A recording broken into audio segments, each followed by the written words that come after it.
I first noticed the missing things on a Tuesday. My keys weren't where I always left them, on the ceramic dish by the front door.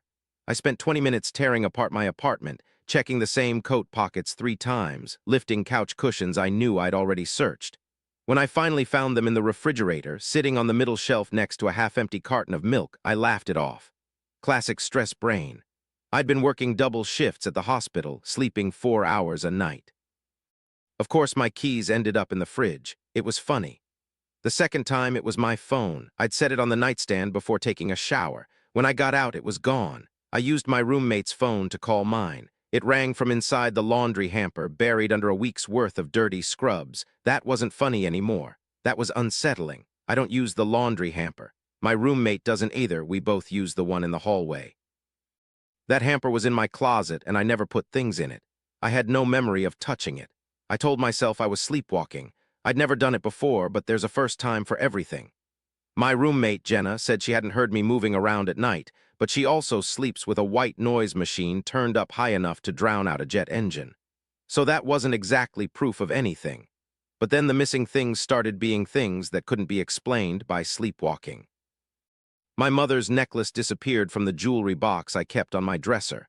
I'd never taken it off the velvet insert. It had been my grandmother's, and my mother had given it to me the day she died. I didn't wear it. I was terrified of losing it. I just kept it there in the box where I could see it every morning and remember her voice. When it vanished, I tore my room apart. I checked every drawer, every pocket, every crevice. I even unscrewed the air vent to see if it had somehow fallen in there. Nothing. That's when I noticed the closet door was open a crack. I always keep that closet closed. It's a small apartment. The closet is a narrow thing, barely deep enough to hold a few hanging shirts and a suitcase. There's nothing special about it. But the door was open just an inch, and the light inside was off. I couldn't remember the last time I'd opened it. I pushed the door fully open and reached for the pulled chain on the light. The bulb flickered twice before staying on. Inside, my clothes hung in a neat row. My suitcase sat on the floor, dusty and undisturbed. But on the floor, right in the middle, was a pile of things I'd lost over the past few weeks. My keys, my phone, my mother's necklace, a bracelet I'd thought I left at a friend's house, a book I'd been reading, all of them arranged in a careful spiral, like a child's drawing of a tornado. The spiral was oriented perfectly to the center of the closet floor. Almost like it had been placed there by someone who wanted me to find it. My blood went cold, but I still found a way to rationalize it. Maybe I was having a bizarre psychological episode. Maybe I was putting things there in my sleep and forgetting. It happened to people. Stress did strange things. I told Jenna about it the next morning, keeping my voice light, not wanting her to think I was losing my grip on reality. She looked at me with an expression I couldn't quite read. Concern, maybe, or something else. "You should probably see someone," she said. "A doctor. Or a therapist." I agreed. I made an appointment. But before the appointment came, the missing things escalated. It wasn't just objects anymore, it was time. I'd be washing dishes, and suddenly it was 2 hours later. The dishes were done, dried, and put away. The kitchen was spotless. I had no memory of completing any of it. I'd be sitting on the couch watching a show, and the episode would end, and the next one would be halfway through, and I couldn't remember what had happened in the last 15 minutes. My sense of time was fracturing, splintering into pieces I couldn't fit back together. I started writing things down, kept a notebook by my bed, logged every hour, every transition, every gap. I wanted to see the pattern. I wanted to catch myself in the act of vanishing. One night I woke up at 3:17 a.m. The apartment was silent, too silent. Jenna's white noise machine wasn't running. I lay perfectly still, staring at the ceiling, listening to the hum of the refrigerator from the kitchen. The air in my room was cold, too cold.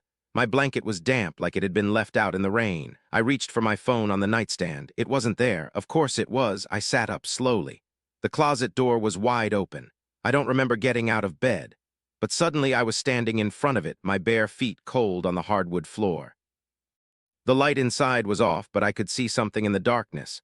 A shape, small, crouched, hunched in the corner of the closet. It was the size of a child, but its proportions were wrong. The head was too large. The limbs were too long. It was perfectly still, like it had been waiting for me. I couldn't move. I couldn't breathe. The shape shifted just slightly, and I heard a sound, a whisper, not words exactly, but the rhythm of speech, a cadence. Like it was practicing human language and getting it almost right. Then the closet light flickered on by itself, and the closet was empty. I stood there for a long time, shivering, staring at the bare floor. The spiral of lost objects was gone. The closet was clean, swept empty, as if no one had ever been in it. I backed away slowly, closed the door, and went back to bed. I didn't sleep. The next morning, I told Jenna I was moving out. She didn't argue. She didn't even ask why. She just nodded and said she'd help me pack. That should have been a relief. Instead, it made my stomach drop, because Jenna never agreed to anything that quickly. Jenna was the kind of person who questioned every plan, every decision, every minor change in routine. Her easy acceptance felt wrong, scripted. I started packing that afternoon. I didn't have much. A few boxes of clothes, some kitchen supplies, my toiletries. I kept the closet doors closed. I didn't want to see inside. I didn't want to know if the spiral had reappeared. By the time the sun went down, I had everything boxed up. My plan was to crash at a hotel for a few days until I found a new place. I called an Uber, hauled my boxes downstairs, and loaded them into the trunk. I didn't look back at the building. I didn't say goodbye to Jenna. I just got in the car and told the driver to take me to the Hampton Inn on 4th Street. He didn't say a word the entire drive. When we arrived, I paid, grabbed my bags, and checked in. The room was small but clean. I locked the door, dead-bolted it, and put the chain on. I sat on the edge of the bed and tried to breathe. For the first time in weeks, I felt like I could relax. I took a shower. I changed into fresh clothes. I sat on the bed again, and that's when I noticed the closet door in the hotel room was open a crack. I froze, my heart hammered. I told myself it was just a maid who hadn't closed it all the way. I told myself it was nothing, but I knew better. I got up, walked to the closet, and pulled the door open. Inside, on the floor, was a neat spiral of objects. My keys, my phone, the bracelet I thought I'd lost, my mother's necklace, and something else, something I hadn't seen before. A small piece of paper, folded in half, placed at the center of the spiral. I picked it up with trembling hands and unfolded it. Written in my own handwriting in the same black ink I used for my notebook were 4 words. "You brought me with you." I dropped the paper. I stumbled backward, nearly tripping over the bed.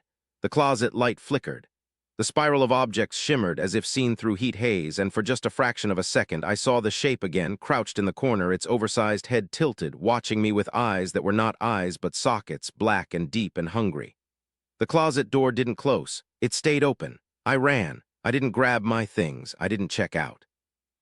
I just ran down the hallway, down the stairs, out into the cold night air. I called a friend who lived across town, begged her to let me stay, and she said yes, sounding concerned and confused. I took another Uber, and this time I watched the driver's face in the rearview mirror. He didn't smile. He didn't speak. He just drove, his eyes fixed on the road, his hands perfectly still on the wheel. When I got to my friend's apartment, I told her everything. She listened, her face pale, and when I finished, she said, "I believe you." She didn't say anything else. She showed me to the guest room, handed me a spare blanket, and wished me good night. I didn't sleep. I sat in the corner of the room, facing the closet, watching the door. It stayed closed. I waited for hours. Nothing moved, nothing whispered. I started to think maybe I'd finally outrun it. Maybe the thing in the closet couldn't follow me here. Maybe it was tied to the apartment, to the building, to some specific place I had left behind. At dawn, I finally closed my eyes, just for a moment. When I opened them, the closet door was open a crack. And my phone, which I had left on the nightstand, was gone. I didn't even look inside the closet. I got up, walked out of the apartment, and left the door open behind me.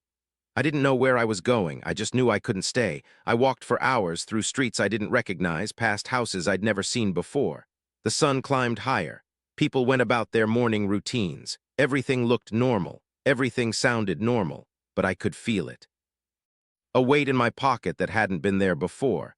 I reached in and pulled out a small piece of paper, folded in half. I didn't open it.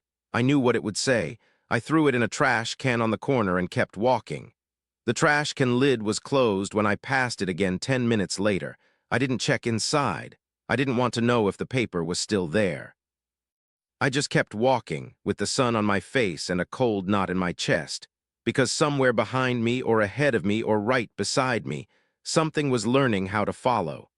And I had nowhere left to go that it couldn't find.